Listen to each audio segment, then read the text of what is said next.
Hi everybody! Today I have a new mixing plugin for you, and this is the TUKAN Studios VCA Compressor Series 2. Now we see already 3 instances of this plugin, and I set up a little demo mix for today's video. So we hear a drum set, and this is bass drum and snare drum top and snare drum bottom. Let's hear how it sounds.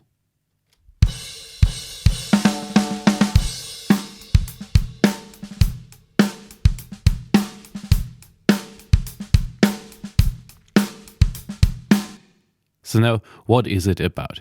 It is a VCA compressor. So some of you might say, why another compressor? Well, and yes, it's a good question. Others say, you can't have enough different compressors. Well, this is a compressor that has a special kind of sound characteristic to it. And we already had various compressors with different characteristics in the Series 2 mixing package. There were tube compressors, and there were FET compressors, and there were opto compressors and digital compressors, and each of them has a special kind of compression. But I was missing the VCA sound of a compressor. And for all who don't know what a VCA compressor is, it is the kind of compressor you would find mostly in mixing racks, especially in live mixing setups. We had a lot of them in our racks, but that was before we had digital mixers. But sometimes I wish we had those in our racks because they have this special kind of sound. Talking about these rack units, these were the DBX compressors or Alesis compressors or even the Behringer Autocom or Composer compressors. They mostly featured a gate section 2, and these are this kind of one rack unit, 2 compressors in one housing thing, which could be built quite cheap during those times.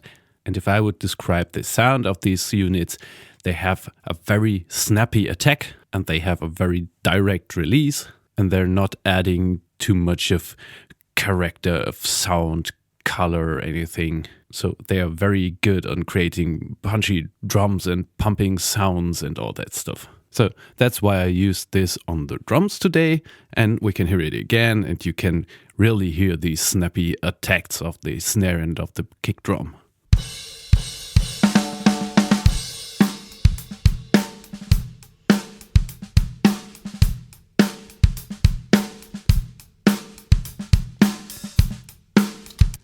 And because of the attacks that are so snappy, which means we still have high peaks because the attack led through all the peak. These units usually came with a limiter too.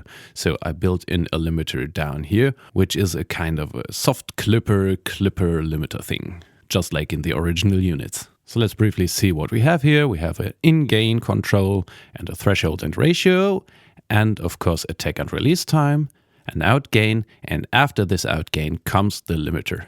Then we have some options here. We can use this in sidechain mode. We can use this with this punch, and they have a little less punch and snap if you disable this button. And we could use soft knee mode and of course bypass this thing.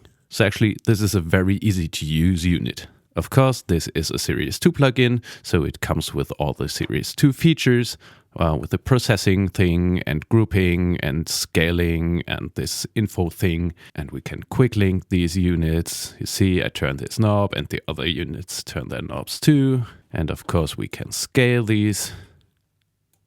Well, what should I say? It's Series 2. So today I used this on these drums, kick drum, snare drum, and snare drum.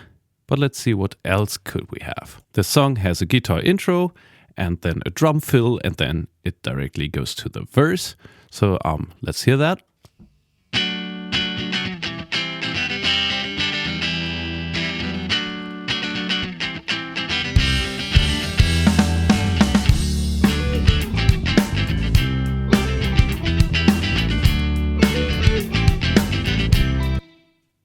And some of you might have noticed that I have 4 tracks of audio in the bass and in the guitar channel. And this is because I'm using sidechain compression on these. So I have the sidechain enabled here, and on the guitar I have the sidechain enabled there. And we can see that I routed the bass drum and the snare drum into the sidechain of both of those tracks. And when I hit play now, we can see the bass drum and snare drum are causing ducking in these tracks.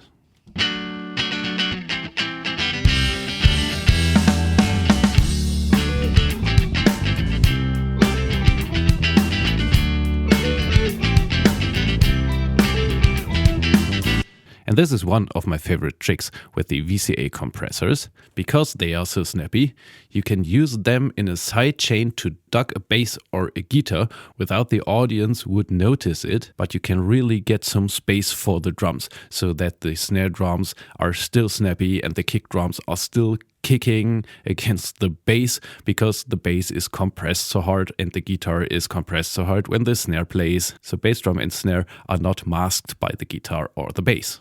Let's just do the experiment and hear only the guitar signal, but with the sidechain compression, and you will hear that it is ducking every time the snare plays and of course the bass drum plays.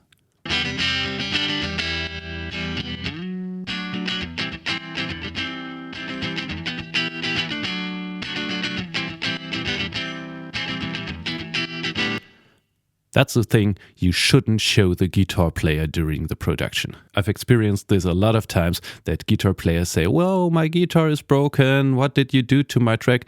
But actually, in the context, you won't notice this trick.